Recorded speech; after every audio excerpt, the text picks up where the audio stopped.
Welcome to Brown Bag Bets, powered by BetSperts. We are your daily dose of quick hit handicapping and sports betting picks. And joining me, as always, in his wonderful-looking BetSperts sweatshirt. That's right, folks. There's still some time left. Make sure you use that win promo. You can find links, I think, just about everywhere we are for that. It's a risk-free bet up to $500. Make your deposit, place your bet, take a picture, send it to the folks at BetSperts, and you get one of those handsome sweatshirts, and even one with a whale on it if you like. What do you think, Andy? It sounds like a great deal. Yeah, I didn't have to work as hard for mine, but also I didn't get a $500 risk-free bet because I don't live in one of those states yet. I will eventually get out to Colorado. But yes, there's 1 week remaining. This is your 1 week countdown. You'll see some tweets about that. There are links in the YouTube description. If you're on YouTube, make sure to give us a thumbs up. Fun conversation yesterday because we didn't it was nice because we didn't have a lot of picks yesterday. We didn't have a lot going on, so we had to talk college. And then in the afternoon, a lot happened. I mean, not only you won't even get into NBA coaching search stuff. We'll probably get more into that in the deep dive and into next week when there's more clarity. But the NBA had a moment. They had a bit of a moment. I don't even know the full ramifications of this trade. So I was able to find a summary of it. 4 teams basically swapped a bunch of players yesterday, the most famous of which is James Harden. He is going to be a Brooklyn Net. Victor Oladipo is going to leave the Pacers. He's a Houston Rocket now. Dante Exum and Rodions Kurucs, I believe both former Cleveland Cavaliers, also joining the Rockets. The Rockets also getting just about every Brooklyn draft pick or the right to swap every Brooklyn first rounder, I think, for like the next 7 years or something. The Pacers pick up Karis LeVert, and the Cavs pick up Jarrett Allen and Taurean Prince. So again, the real big moves here, probably one of the biggest trades in terms of a superstar and that many kind of big players moving around. Obviously, you have James Harden. He's going to join the Nets now. We'll talk about some of the ramifications for that in a second. You've got Karis LeVert, I think a really nice underrated player. He moves to Indiana, and Indiana is able to get Victor Oladipo, who's going to be a free agent next year, getting something for him back. So a really nice move for Indiana. They trade Oladipo, who's an expiring contract, to pick up Karis LeVert. And then for the Rockets, I mean, James Harden clearly wants out of town. They pick up Oladipo, who they have a chance to entertain for the rest of the year, possibly trade again if they want, or sign in the offseason, and then a bunch of draft picks. You have to love the assets they got, again, for someone who is clearly on his way out of town. And then the Cavaliers, a nice little win for them. They pick up Jarrett Allen, a nice young big man. I think he's going to be a good presence on that team. Taurean Prince is certainly a fine NBA player, but basically for nothing, they go in there and scoop up a nice player. Now, of course, we got to go to the Brooklyn Nets. I mean, Andy, when you start to think about some of the perils of what has just happened, I mean, just even from all the different personalities in the room. We know that Kai Irving, as he's now known thanks to his Zoom appearance, is away from the team. We're going to bring in James Harden. He's on milk cartons, man. People don't know where he's at. Oh, it's really? I haven't looked too much into it because, frankly, I don't care. I don't think people are worried about him, but yeah, he's just straight up MIA right now. So he's MIA. We've got James Harden, who by all accounts is not in the best basketball shape of his life, joining Kevin Durant. They have played together. It should be an interesting fit.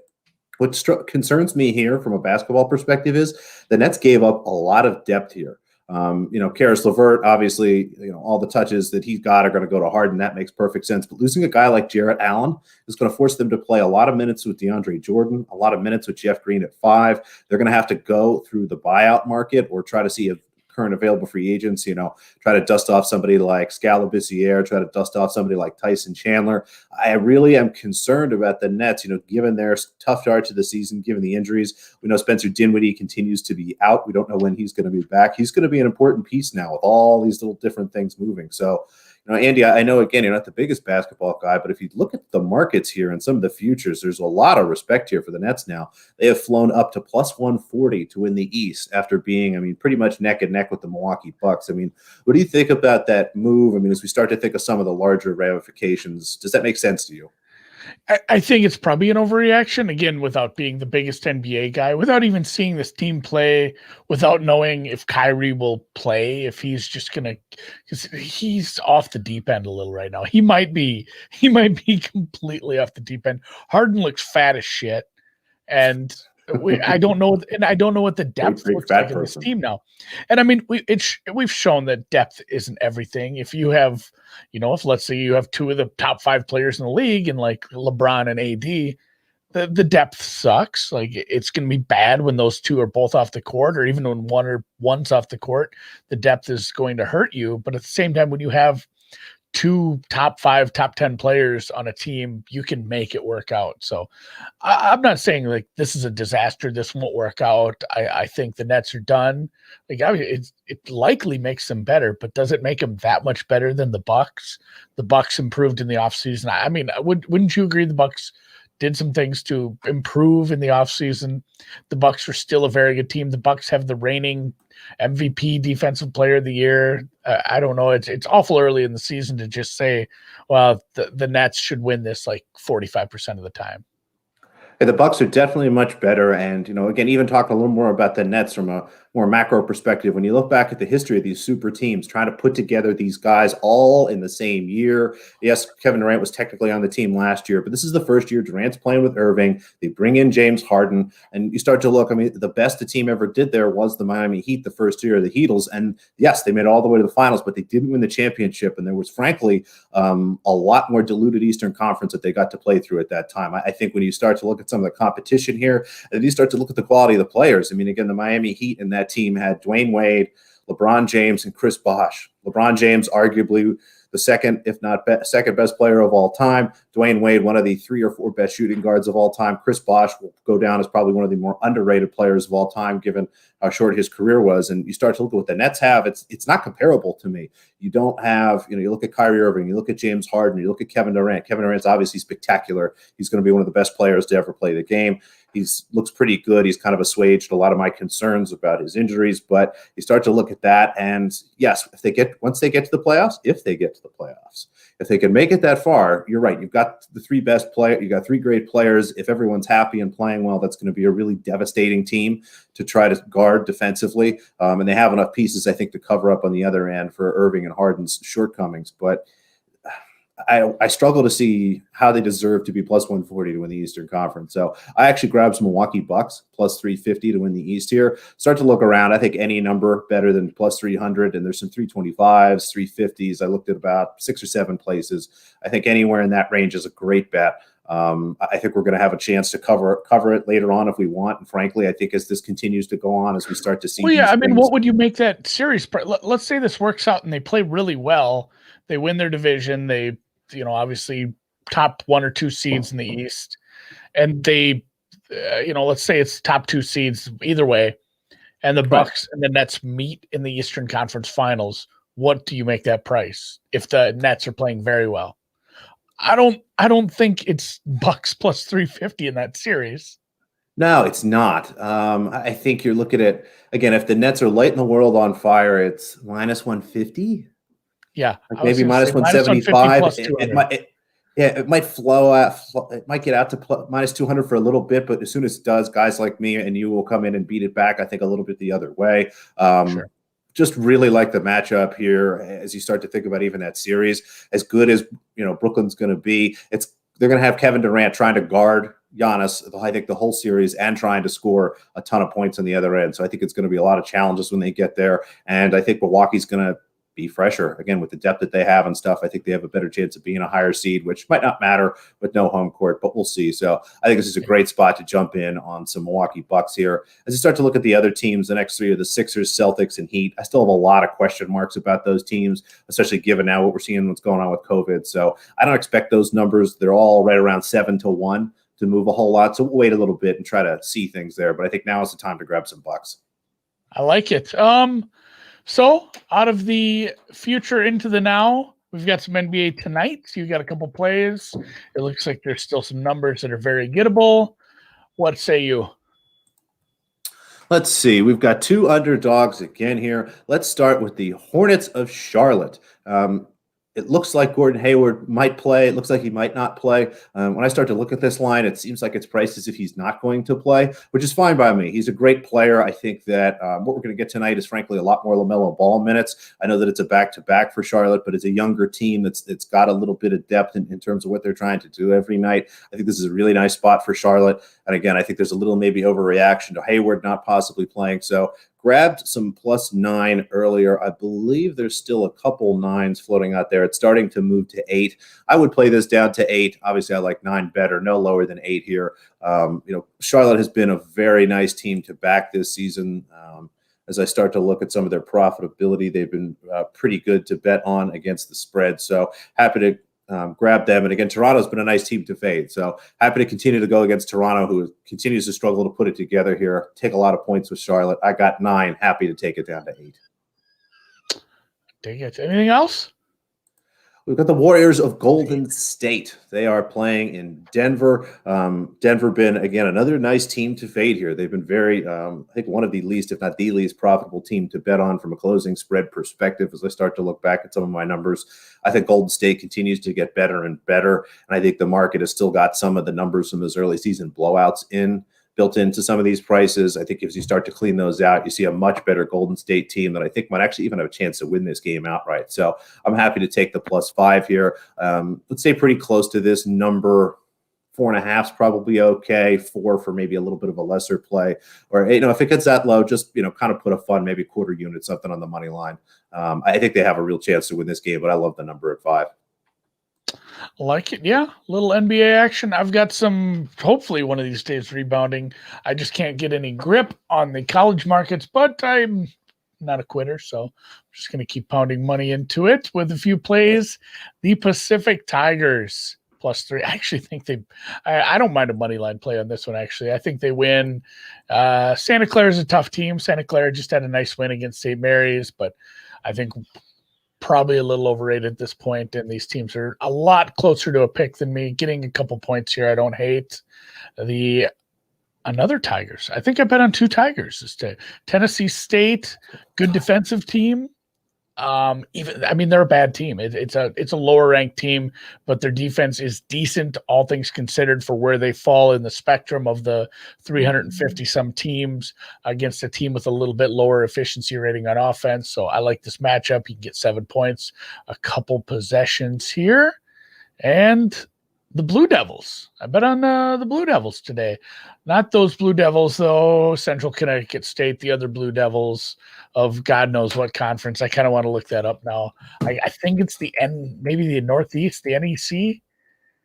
Yeah, it is the NEC. This is a team that's probably, again, not good. They're playing another team that's very bad in Sacred Heart, and I think this market is just a little depressed based on them getting their faces pounded in by Bryant 2 games in a row. Bryant is kind of a team on the rise. You've seen the Bryant line get bet up from 4 to 7 today early. I guess secret's out. Bryant is decent. Bryant can score. Bryant can run. So I think sometimes when you get beat up on a team like that, the market can depress your price a little. So Central Connecticut State Blue Devils +4. That's all I have for today. I did bet golf. I do want a real quick golf bet. We talked, James, about one and dones. I'm in somebody sent me a great one and done invitation, and his year that he uses doesn't start till February. And he's like, well, I just do this to keep me busy outside of football. So literally the year he's going to use is from the first tournament after the Super Bowl to the last tournament before the opening kickoff of football. So that's his calendar, which I'm fine with. That's hilarious. So I'm in like 4 now, but I do have one starting this week, and I was forced to pick someone, and I just get in that weird spot where I'm a little superstitious about if I pick someone in my one and done, I'm going to be excited that they win. But one week of winning a tournament, your one and done doesn't win you any money. You still have to do good the other 37 weeks or whatnot. So I'm always going to, when I play any one and dones, I'm always going to put a few bucks on the guy I bet. So just out of superstition and the fact that I'm cheering for him anyway, I shopped around. There's 25s out there. I don't like that as much. 28, 29 to 1. Kevin Kisner this week in the Sony. So a little bit of golf bet. I'll be getting deeper into golf next week. I'm starting to tighten up my numbers and look at that. They hit the mainland. Be back in America to start the actual real swing of the PGA tournament starting next week. So I'll probably have some golf plays next week when we get into that, and more one and dones even begin. Yeah, you said before that January golf is quite perilous. So I know that you try to kind of, wade in lightly here to start. I mean, when do you kind of throw it? I mean, is it February? Do you wait for then? Is it, as soon as they come back to the United States? I mean, when do you start to maybe get a little more serious about looking at your numbers and placing some bigger, better wagers? Some of it's just time, man. Like I don't know if I just have not enough time with the NFL playoffs. We had a 6-team NFL playoff weekend that took a lot out of me. I'm not sure I would have had the time to, dedicate to betting golf. So I mean, last year I bet early. It went poorly. I think just by the fact that I haven't bet any golf this year, I'm probably up like 3 or 4 more units in golf than I was last year because I was negative. I did talk to some people who bet golf about the differences in the early season and what goes on. So I'm happy to jump in after I have a little bit. Not everyone's played, but seeing some form from some players, getting a grip. Not only I think it's super important when you do handicap a sport to not only watch, like I said, seeing the form from the players. That's important. Seeing how people are playing. Some people are testing out new clubs, new equipment, seeing which players are taking things seriously, at some of these Hawaii tournaments, but also watching the markets. Like getting a grip on the market is very important. Watching how, that's the only thing I've been doing really outside of, just grabbing some numbers after these tournaments is looking at how these prices are getting bet. And the outright market got a little wonky this week with Patrick Reed withdrawing. He was one of the favorites or near the top. So it affected everyone else. But watch how the markets react to some of these golfers, see, who's getting bet up this time of year. And I think you can learn some things from that. Yeah, I also like what you said about being really honest with yourself about knowing you don't have enough time to really throw yourself into it. It's a really important thing, folks. If you don't have enough time to handicap something, don't handicap it. Don't bet it. Don't try to trick yourself into doing something. Make sure you take your time and have enough to go through the full process. So I thought that was a good lesson also to take out of that. Yeah. Tomorrow we'll probably get deeper into football. We'll probably hit some first touchdown scorer bets. I'm going to dig through, just like I did wildcard weekend, I'm going to dig through all the prop markets, look if there's some, top rusher, top receiver, some long shots I like in those, maybe some props for just some players. But you have something to add right away for NFL. You asked me to talk you out of this. I couldn't do it. I'll have some math to talk about with this, but you talk about your NFL bet. You made this bet then? I did. I put it in, got it on the BetSperts app. Again, you can follow me there. Alex Christensen with no space. You can follow Andy. He's just Andy, folks. It's nice and simple. Put a teaser in. We're going to take the Packers from 6.5 down to 0.5 point, which I know isn't, for you, the constant value teaser better. Not the best. We want to go from 7.5 down, not from 6.5 down, but just a lot of value for me here in the Packers. They've had the week off to plan. We've got the Rams coming in with a few injuries, most specifically Jared Goff, who is well known for not playing well in cold weather, is going to be outside in Green Bay in 20-degree windy weather with a broken thumb, trying to throw the ball and figure something out here. I think this is a great spot for the Packers. I'm going to be just shocked if at the end of the day, as I start to look at it, it's hard for me to come up with scenarios where the Rams win versus the Packers lose, if that makes sense. So happy to grab the Packers here. It is effectively what is the money line. And the Baltimore Ravens, I think this is a really nice matchup for them. Now, this is better for you from a numbers perspective. We get to go up from 2.5 to 8.5. We cross 3 and 7. Those very, very important numbers. And I start to look at the matchup here. Baltimore obviously is a team that really likes to run the ball and is looking to do that. As you start to look at rush defense, Buffalo is 9th worst in the league in terms of yards per attempt. So I think Baltimore is going to have a little success doing what they want to do. On the other end, Buffalo loves to throw the ball, and that's where Baltimore really excels on defense. I believe they're one of the 5 best teams in terms of pass coverage. So like the matchup for Baltimore as well here. We're getting some value crossing 3 and crossing 7. So happy to take the teaser here. What do you think? Yeah, the Baltimore leg, obviously, the traditional Wong teaser, the traditional math teaser, crossing the 3, crossing the 7, getting that value. But even the Packers leg, it isn't a -7.5, 8, 8.5, where you do get to do the opposite and cross 7 and 3. But at the same time, I think you're getting a little bit of value on the leg. If you pay -110 for a 6-point teaser and you sit and back the math out, it's a 2-team parlay on alternate spreads.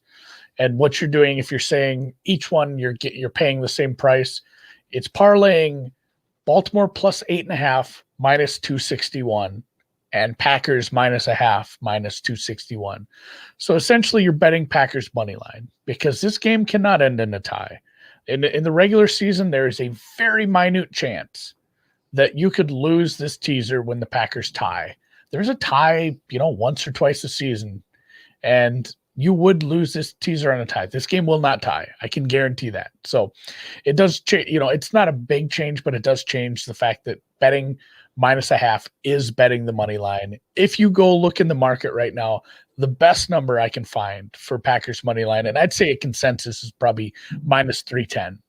So if you want to bet the Packers just money line straight up, it's -310 right now. And I just said that leg, Packers -0.5, is -261. So even if you aren't, crossing your 7, you are still crossing the 3. Even if it's not a true math teaser, it's still value. You're getting 40 cents difference, 50 cents in some spots. So I do think I'm probably gonna have the same teaser, because I'm gonna close up my Tampa stuff with Baltimore, but I'm probably gonna place this one as well, just because I truly don't believe the Packers can lose this game. I mean, there's always outliers. Yeah. Things can happen. Just look at any playoff game, or what happened to the Ravens, how hot they were coming last year. The matchups outside of Donald on a backup tackle, I think we have a smart coaching staff here that can take advantage of some of the matchups. And I'm sold on the Packers moving on more so than the Packers covering a 7. Yeah, I like that a lot. All right, I think that's just about it, Andy. Anything else from you before we wrap here today? No, I think, like we said, one more week to get the sweatshirt. Hit me in the DMs if you've placed a free bet. I just need an address and a size, and I'll pass it on to anyone. So please do support the sponsor WinBet. And about one more week of pumping these sweatshirts, and I'll leave you alone on that until we get into a new state. And then a whole new group of people can take advantage of some fun promo like that. But yeah, the risk-free bet's fun to use on the NFL. Obviously, up to $500, you can't lose your first bet. That's pretty nice. And I think we'll catch you tomorrow. Huh? Have a great day, everybody.